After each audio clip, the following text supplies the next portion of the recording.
তো। গল্পটি কার লেখা তোমরা জানো? কার লেখা? আশাপূর্ণা দেবী। আচ্ছা, আশাপূর্ণা দেবী কবে জন্মগ্রহণ করে? না ম্যাম।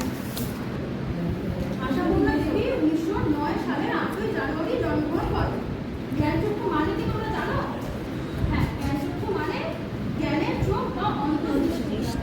তো চলো আমরা একটু গল্পটা পড়ি, ঠিক আছে? তো প্রথমে কি বলেছে? কথাটা শুনে তপনের চোখ মার্বেল হয়ে গেল। ছোট মাসির বিয়ে হলো ধুমধাম করে, অনেক বই ছাপা হয়েছে কেশব। কেশবমশাই একজন লেখক, সত্যিকারের লেখক। আচ্ছা, ছেলেটির নাম কি বলা হয়েছে? তপন। তপন কি ভালোবাসে তোমরা জানো? কবিতা লিখতে, গল্প লিখতে ভীষণ পছন্দ করে। কখনো সামনে থেকে লেখকদের দেখেনি, ওরাও যে সত্যিকারের মানুষ হয় সেটা তার জানা ছিল না। এর জন্য আমি একটা জিনিস করে এনেছি, তোমরা দেখতে চাও? কি দেখতে পাচ্ছ? আমরা গল্প লিখছি। আচ্ছা আচ্ছা, তোমরা বলতে পারবে মানবদেহের কয়টি অঙ্গ কি কি? চক্ষু।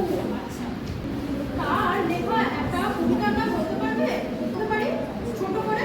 ঠিক আছে, মানে কালেকশন করিয়ে দেয়নি, মেসোমশাই আগে করে পড়ে ভীষণ দুঃখ বোধ হয় যে সে এত কাঁচা হাতরা গল্প লিখলো, সেটাকে আগা করে কালেকশন